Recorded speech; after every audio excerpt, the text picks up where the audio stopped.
ветераны Великой Отечественной войны вписаны в историю. Они, не щадя себя, защищали страну и народ. Многие из них ценой собственной жизни освобождали захваченные фашистами территории.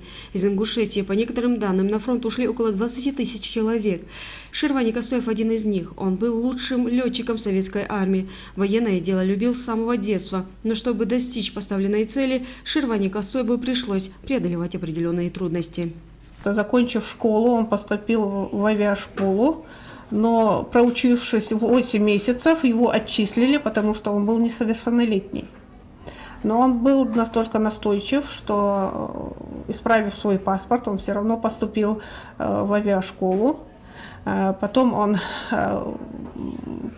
после того, как ушел в армию, поступил в летную школу, где он проходил учебу как летчик штурмовой авиации. И на фронте он был именно в штурмовой авиации. После окончания военной авиашколы пилотов в 1942 году Костоев проходил службу в авиаполку штурмовой авиации сначала в Саратове, а потом и в Чите. Летом 1943 года Германия попыталась восстановить свои упущенные позиции на Курганской дуге и захватить Москву. Здесь Шервани Костоев показал мастерство ведения воздушного боя. Из его данных мы знаем, что было 92 вылета успешных. Орден Красной Звезды он получил в Балтийском море, разбив военный корабль вражеский. Вот за этот подвиг он был удостоен Ордена Красной Звезды.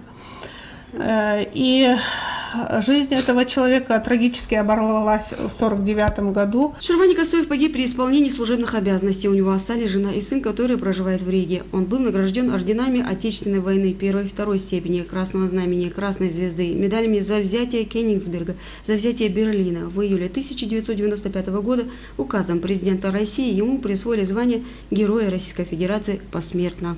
Из Ингушетии на войну ушли не только мужчины. Слабая половина тоже не осталась безучастной. Имена Асия Тутаевой, Аси Смолянской, Кози Долгиевой, Ляли Ужаховой и многих других ингушских женщин можно прочитать на стендах, посвященных кровавым годам Великой Отечественной войны в Музее краеведения имени Тугана Мальсагова. Ляля Ужахова все годы войны служила и воевала в зенитном батальоне, была наводчицей, потом командиром орудия. Участвовала в ожесточенных сражениях. Боевые задания она выполняла наравне с мужчинами. За подвиги во время Великой Отечественной была награждена орденами и медалями. Она совсем молодой девчонкой ушла на фронт добровольцем. И подвиги их мы не должны забывать.